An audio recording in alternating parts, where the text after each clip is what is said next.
Greetings, ladies and gents, and welcome to today's edition of Tales from Outer Space, where I take stories from across the internet and read them for your entertainment. This particular story is called Human Honor, written by Laughing Target. Sergeant Cragg sat in his modified drop pod, anxiously tapping his foot against the deck. The cavernous cargo hold of the bulk freighter was eerily silent. Normally, a ship this size would boast a crew complement of at least 60. Constant activity was a given, with the typical 3-shift rotation common in shipping vessels of this size. Now, the hold was a quarter of its normal size. The forward bulkhead was stacked thick with a mixture of shrapnel, energy, and radiation shielding layers. It was designed to protect the occupants in the drop pods behind.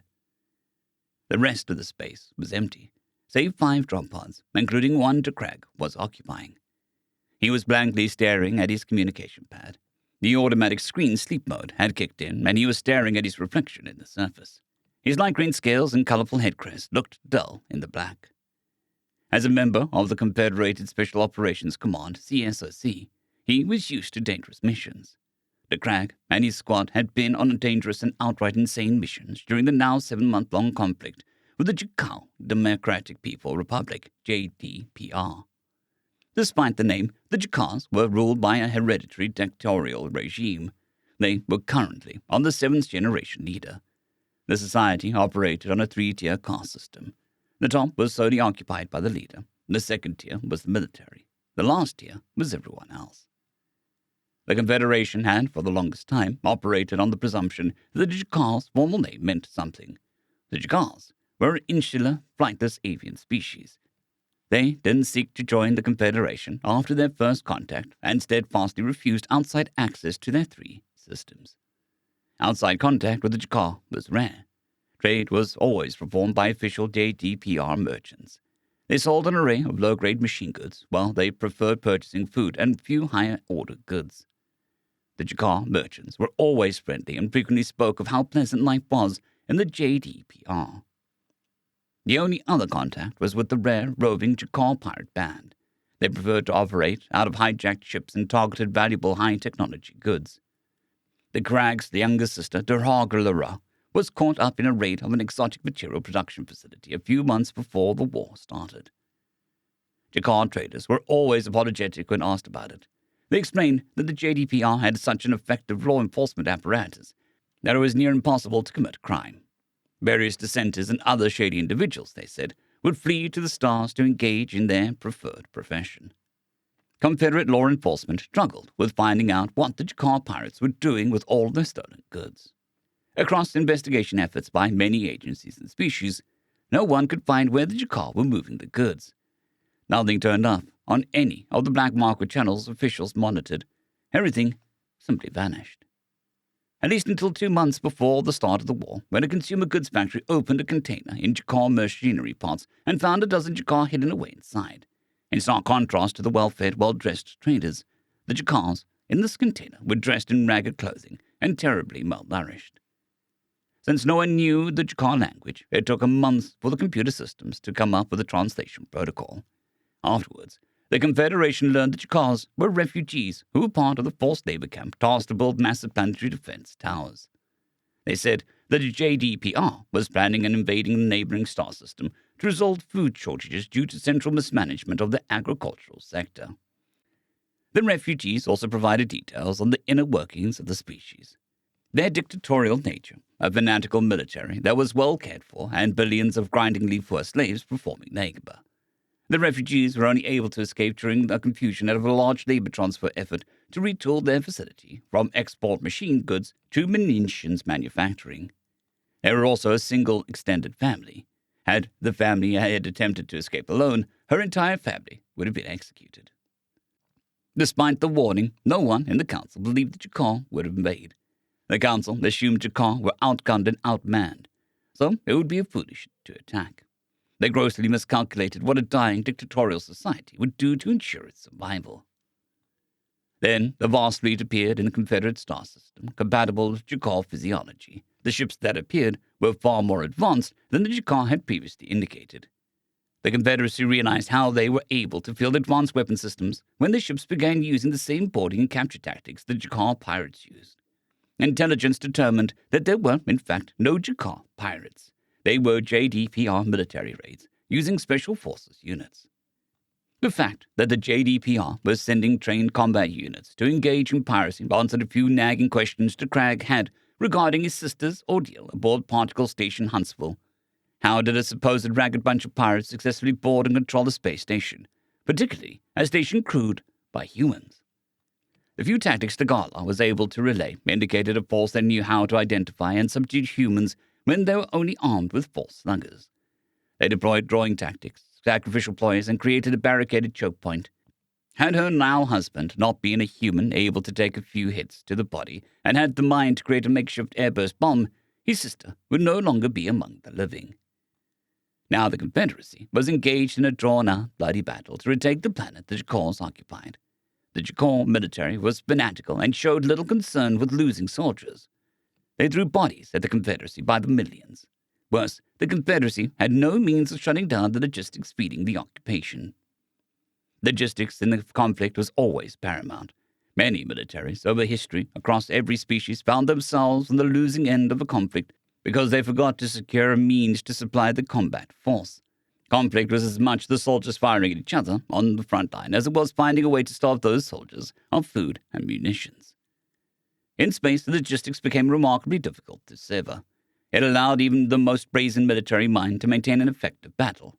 Planetside, cutting logistics was fairly simple. Find the paths material and fresh soldiers could take to reach the front line and sever it. In space, this was impossible. Attempting to defend a single star system was a monumental effort, since there weren't convenient choke points. Only light years worth of open void a ship could slip through. Worse, subspace FTL allowed ships to appear in close proximity to battle. While subspace inhibitors existed, trying to net more than a light minute beyond a planet was virtually impossible. The power requirements were too great beyond that point. Species that made it to space quickly learned to avoid engaging in organized armed conflict. Since battlefields were wide open voids easily reinforced, conflicts were long and bloody by default. It no longer made sense to engage in open warfare since it quickly wore down both sides. A wide-open regulator produces a hot flame, but it will also exhaust the fuel in the tank in short order. Even knowing this, the Confederacy wasn't stupid. A standing military was still maintained since the galaxy had multiple unaffiliated races and alliances. While they knew they were silly to go to war, the Confederacy also knew that didn't mean that they could disarm. Having a military at all was the equivalent of weapons of mass destruction many pre-FTL species developed. Crippling a logistics chain, therefore, required subjugating an entire planet. This proved a major hurdle with the Jakors. While military intelligence determined that the Jakor war production system was shaky and would only require the loss of one planet's production to cripple their effort, doing so would be a monumental task. Since the Jakors were so secretive, no one noticed that they had built up their 3 planets into massive fortress worlds. Planetary defenses towers had multiple overlapping fields of fire, and each of their worlds had 1 light-minute subspace inhibitor net. The array was devious. Scout ships needed to travel well within the planetary weapon field of fire to locate the small inhibitor net node. Larger ships couldn't engage in hit-and-run orbital bombardments to address the tower. Attempting to destroy the towers outside the effective range of their weapons proved equally futile. In conjunction with the inhibitor net, the Jakars set up a projectile warning system. Any physical munitions capable of surviving atmospheric re-entry were intercepted by orbital platforms. The platforms were maneuverable and moved to avoid counter-battery attacks. Energy weapon attacks were useless in an orbital bombardment since the atmosphere dissipated the energy. All the while, the Jakor transport ships would use the overlapping defense field just outside the subspace inhibitor field as cover to supply the war effort. There was little the Confederacy could do to their worlds other than stand in a pointless stalemate, wasting munitions on a target they couldn't crack. Cracking the net was the mission of the Cragg squad. Military intelligence, when evaluating the data returned by a small scout ship from Suicide Run, identified one weak point in the defensive tower network. While the network on 3 planets could survive the loss of multiple towers due to the overlap, there was one weak point identified on the Jakor home world. Half of Jakor's home planet was a vast ocean, which had only a single island roughly in the center. Here, the Jakor placed a single defense tower. It was the only spot in their network where, if the tower was lost, the planet would have an undefended spot where a fleet could insert. Once the fleet could breach this point, it could use the planet's gravity well to lob physical munitions over the horizon and destroy the remaining defense towers. The problem was reaching the tower. Distance attacks wouldn't work. The plan was to insert a small team and destroy the tower from the planet below. To do so, the Confederacy converted a cargo freighter into a troop delivery transport. The ship, stacked with layers of protective shielding, would be sacrificed to the planetary defense towers. Behind would sit the drop pods. The plan was to set the ship on course for atmospheric entry over the island where the tower was located. When the tower destroyed the ship, the pods inside behind the shielding in the cargo bay would be protected. The Special Forces squads would then hide in the debris as the momentum carried them the rest of the way. The Jakor wouldn't care since the debris would burn up in their atmosphere and would, hopefully, not notice 5 drop pods successfully making landfall on the island. The odds were low. De Greg, however, recognized the need. The only alternative was a lengthy, protracted battle of attrition to see if the Confederacy vessels could overwhelm the rate of fire on the defensive towers. A 90% chance of 5 deaths was an acceptable calculation against the guaranteed deaths of hundreds of thousands, if not millions. De Crag's finger rubbed against the dark surface of his tablet. Normally, he wouldn't have been this nervous, yet he had received news that changed his outlook on the future. He suddenly didn't want to be on the mission anymore. Yet they were, in less than an hour, going to drop out of subspace into a field of deadly fire. The tap of boots and metal tore De Crag out of his thoughts. He turned up and saw his commanding officer, First Lieutenant Daniel Gore, approaching from the interior of the ship. The human's heavy footsteps betrayed the density hidden in his small frame. He walked crisply over to his drop pod, situated ahead of De Crag's, and sat. He looked up, and with a small smile spoke, "Hey, Deck, you ran out on us all of a sudden. Did you get bad news in the last mail call?" De Crag shook his head. "Sorry, Lieutenant.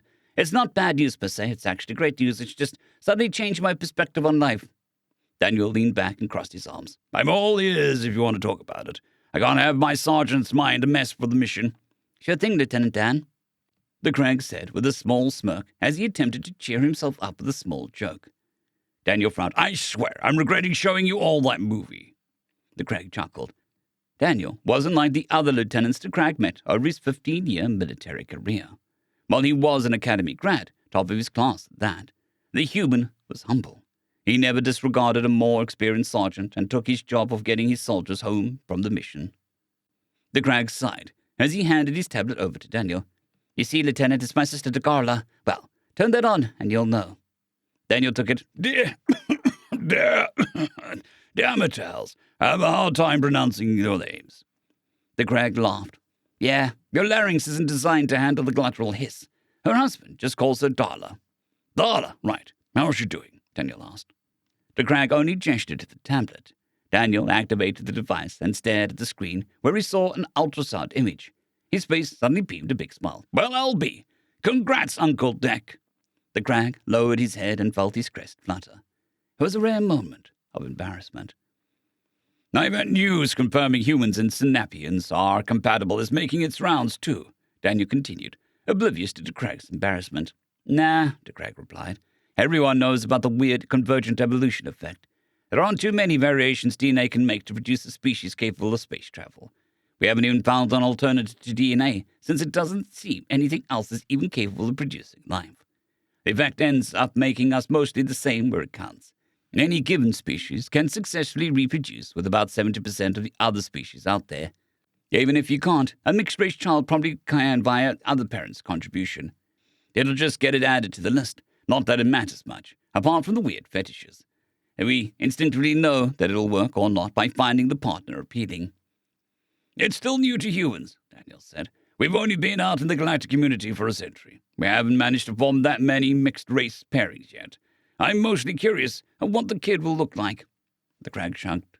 "I do, too. I just hope, though, he doesn't end up with too much hair. That would look weird." Daniel's face suddenly turned serious as he tapped the tablet. "Is this what's bothering you?" De Crag struggled to find his words as he processed the question.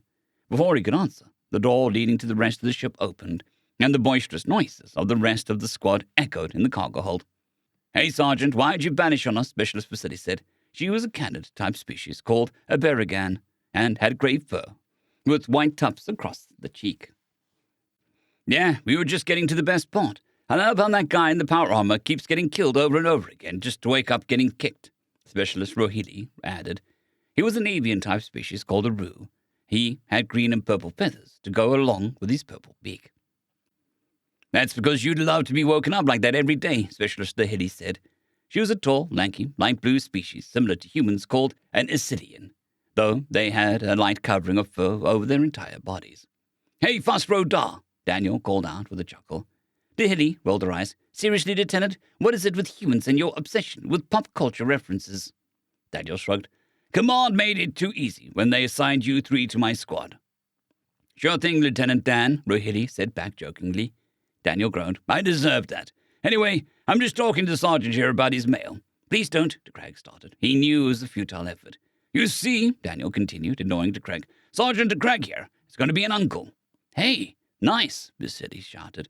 I think we should get him a gift to commemorate the occasion. Maybe one of those cloths he could throw over his shoulder for the split-up, Rohili suggested. That's enough, DeCraig said. He felt his anxiety starting to build. Oh, I think a chest-carrying harness, Rohili remarked. DeCraig's anxiety suddenly burst out as he roared, I said stow it! Drop and give me 20.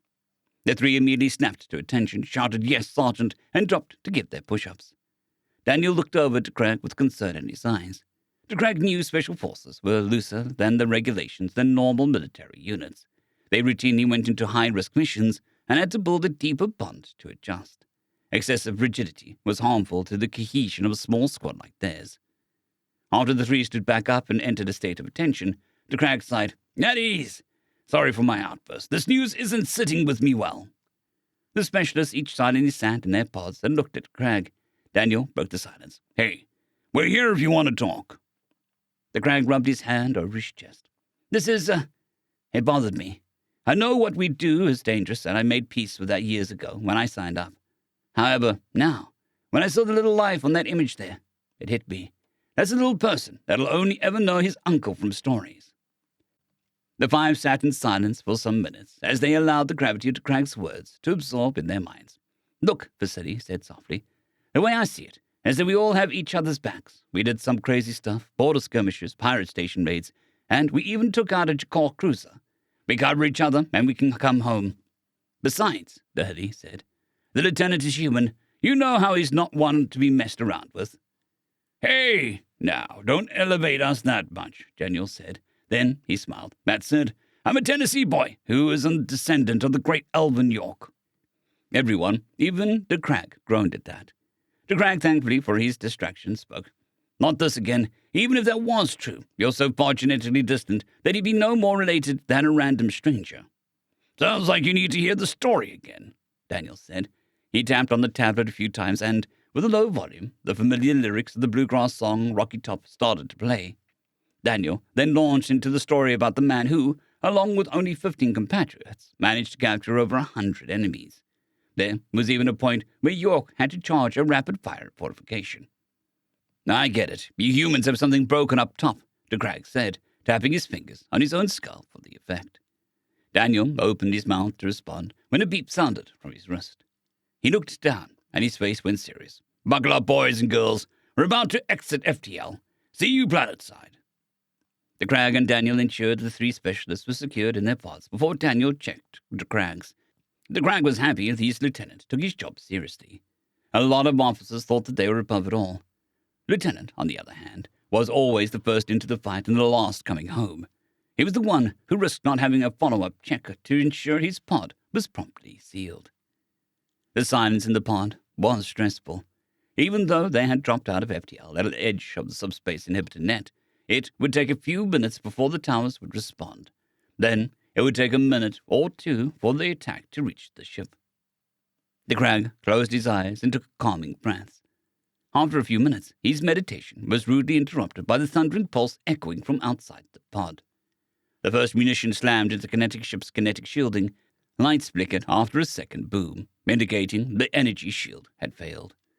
A third boom, louder this time, echoed through the cargo hold as the layers of physical shielding warped. A railgun round impacted against the protective wall, protecting the pods. A final boom was accompanied by a loud crack. The protective shielding array spiderwebbed before his eyes. It was the last thing he saw before the lights winked out. As he sat in the dark, he felt the gravity field vanish and zero-G take over. The power core failed. The last sounds he heard was the whooshing of air, and the atmosphere vented into the void. The Greg prayed that Jakal's defense towers recognized the compromised hull and cut power. If there were any additional follow-up attacks, he wouldn't hear it. No further action came. It would take a few hours for their ship to drift into the Jakal's home world's atmosphere. All the while, the pods had to remain radio silent. They couldn't talk to each other, and all transmissions or vital signatures was disabled. The Crag couldn't even obtain a visual since the blast shield was lowered over the viewport. The long silence allowed worry to ply to Craig's mind. For all he knew, he was the lone survivor drifting through space along with 4 corpses of his squad. To distract himself from the intrusive thoughts, the Crag checked his systems. Pod integrity and life support were green. Orbital approach thrusters were operational. Navigation was good. Reverse landing thrusters were showing as functional. He then checked his weapon. His plasma bolter was secured and still powered. His grenade bandolier was good. His armor survived his sitting down and strapping in. The Crag obsessively repeated the process over and over again to maintain his sanity. He heard small hisses from inside the pod as the thrusters adjusted the trajectory. They were nearing the planet and could safely maneuver to land on the target island. Rumbling and sound soon followed as the pod entered the atmosphere. When the rumbling subsided to the rushing of air, the Crag flicked on his life support transponder system. He sighed in relief as the other 4 came back as operational. This meant that everyone survived the trip. The force of the reverse landing thrusters pushed the Crag in his seat as the pod slowed before subsiding as the pod gently set on the ground. He thanked the top brass for giving them a newer model, not the one of those glorified bullets orbital droppers used. The Crag quickly gathered his gear as the pod door hissed open. He saw his squad exiting, no worse for wear, in the bright light of the full moon. Peering at the sky, he saw the residual streaks of metal burning up on the entry. Lieutenant made a few hand signals. The Crag nodded and checked his wrist communicator for the local map. They didn't have much intel to go on, only a basic topographical map and the location of the tower and scout ship was able to capture before it was destroyed. These types of missions, with blind parameters, were what the Special Forces guys were trained for. They had to move quickly. It wouldn't take long for a patrol to arrive at the landing zone. Identifying a circular route, the Crag gestured magnetic north and their squad quickly moved out. The island was forested, giving them plenty of cover as they carefully crept towards their objective. While there was urgency in their mission, the lieutenant kept them moving at a slow pace. Getting caught would be far more disastrous than a delay. Over the 2-hour track to the objective, the squad evaded 3 patrols. They clearly knew someone was present who shouldn't be there and were on high alert. The only saving grace was there was a lot of ground to cover, which gave the team plenty of openings to slip through. Special Forces had to know when to fight and when to evade. They had to save their strength when storming the tower. Reaching the tower, the team stopped at the edge of the clearing and looked at the target through some tall underbrush. The Crag didn't like what he was looking at. The defense tower was an array of large anti-capital ship plasma throwers and railguns. The tower is ringed by 6 short-range anti-air guns. Open areas were blocked by tank catches, while the main road leading to the tower was covered by fortified infantry positions. "What do you think, Sarge?" the lieutenant asked. The Crag looked around. "Not good. Our options are to sneak in behind the tank catches and use them as cover. Problem is, that will be a running fight. Unfortunately, that's going to be easier than trying to storm down the main road." The lieutenant pointed to one side. "What about there?" Looking where Daniel was pointing, the Crag noticed a thick power cable strung from the pole into the forest. "We should check that out." The lieutenant nodded and spun his finger over his head, and he led them in the direction of the cable. 2 clicks into the forest, the squad came upon another clearing. This one was a power generation facility. The facility was ringed by a fence. A single road led into the facility, guarded by a fortified station. While not undefended, the power station was far easier to target. If they took that out, the entire defensive array would go dark. "Idiots built their power generator way out here," whispered Vasily. The Hitty peered around the space. "Based on the topography, I bet they ran out of room at the defense complex. This is the only flat space that we've seen around here that can fit the generator." "Whatever it is, let's not look a gift horse in the mouth," the lieutenant replied. "What are you thinking, Sarge?" "Best option, we circle around and cut through the back fence. I don't know what they were thinking, only guarding the road. It's better than trying to hide behind those tank catchers and attacking the fortification," the Crag said. As the lieutenant opened his mouth to speak, a loud alarm whined. It was followed by a green bolt of plasma hurled in their direction. Lieutenant cursed. "How did they spot us?" Not wasting time, the fire rolled down into a small depression in the ground. Plasma bolts started to spit over their heads as more Jakor defenders began to fire in their position. A spotlight soon illuminated them. "Shit," the lieutenant spat. "This isn't good." "We should pull back and regroup," Rahedi suggested. "Not gonna work," Lieutenant said. "It's not like they're going to forget we exist and go back to a patrol route. If we don't take the space out now, hundreds of thousands will die cracking this nut open." "It's not like we can rush out there either," Vasily said, as she held her head down. Taking his stock tags, Lieutenant used the back end as a mirror. He took a grenade out of his bandolier and, with his crazy human strength, lobbed it in front of his prone position. Crying squawks rang out from the enemy beyond. The attack only briefly paused the shots, which resumed once more. "Give me your bandolier, Deck," Lieutenant ordered. "I'll draw the meat to me. You four go around back while they're distracted." "Daniel, sir," de Crag started as he forgot his mission protocol. "That's suicide." Daniel looked back over with a smile. "You forgot. I'm human. They'll have a hard time hitting me at a full run, and I can take a few of those plasma rounds. They don't look calibrated to kill me with one shot." "No, I'll help out," de Crag said in a panic. "Sergeant, you have your orders," Daniel said in a cool, firm voice. De Crag sighed as he pulled off his bandolier and handed it to the lieutenant. "Yes, sir."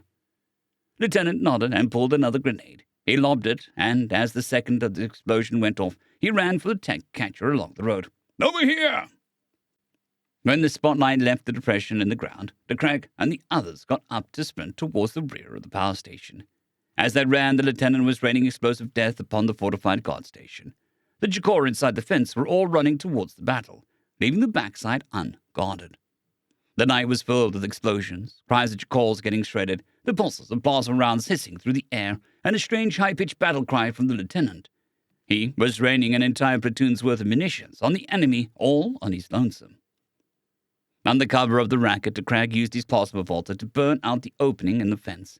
Quickly identifying the back door, the four entered the facility, moving in a clearing pattern. They hastily moved through the long hall, tossing grenades into side rooms without caring who or what was inside. They didn't have the time to validate combatants. De Crag would take the brunt of any punishment for violating the rules of war if it came to it. The squad then reached the main power core. The sound of fighting outside was beginning to wane. After chasing away a few haggard-looking technicians, de Crag pulled a pin and a grenade on the bandolier taken from Rahedi and threw the entire thing in the main power core. Luckily, modern power generators didn't explode. They just fizzled out when their containment was breached. The grenades exploded and the building's power winked out. A few low-red emergency lights operated by a battery illuminated the room. Apart from the few distant screams of the fleeing technicians, everything went quiet. The squad carefully maneuvered their way to the front of the building and exited. Outside in the bright moonlight, de Crag saw carnage. Jakor bodies littered the ground. Some were torn apart in explosions, while others were burned from plasma charges. Nothing was moving. There were even some with evidence of knife wounds leading into the fortified bunker at the entrance. Fear rose in de Crag's chest as he ordered his squad to move towards the bunker. At the entrance, he noticed a spent Confederate plasma rifle lying on the ground in muddy blood. A cold fear took over de Crag as he carefully entered the door. Inside was carnage. Feathers and blue-green blood mixed in with splashes of deep red. Then Craw saw Daniel. He was sitting awkwardly against the side of the bunker just under the window in the moonlight. He was staring silently ahead, unmoving. "Secure the room. They'll be sending a force from the main defense," de Crag ordered. "What about the lieutenant?" Vasily commented with a soft, shocked whisper. "No time for that now," de Crag snapped. He badly wanted to mourn, but there wasn't time for that now. He pulled out a transponder from his pack and pressed the button. The subspace signal will have notified the fleet the mission was a success. In minutes, the main fleet would be overhead, raining death on their defensive fortifications. Minutes after that, they'd get their exfil. As the specialist got into position, de Crag kneeled next to Daniel. Death was unlike the films. No one ever got to sit up in a nice position. No one ever got to give their final words before breathing their last. There wasn't a nice sunrise to accompany the gravity of the event. All there was before him was the burnt, mangled body of his commanding officer and friend, staring blankly at nothing on the floor. De Crag reached down and closed his eyes. He knew that Daniel would not be left behind. De Crag wouldn't allow it. Peering over Daniel, de Crag saw the tablet. He picked it up and looked at the screen. While reality never matched the films, Craig knew that he could do one thing. Loading up the song list, he began playing Rocky Top on low volume. It wasn't a slow, somber song to go with the moment, but it was Daniel's favorite. Before taking up his position with his squad, he opened up the communication link and sent a reply to his sister. It was a single sentence. "If you're thinking about names, might I suggest Daniel?" After hitting send, he hefted his plasma rifle to the rim of the bunker and aimed it down the road. He controlled his breathing in the moonlight as streaks from the ships entering orbit overhead grew in number. The invasion had started, and soon the war would end. They could honor the sacrifice of a fallen after it was all over. Daniel has given a greater sacrifice so Craig could go home to his family. End of story.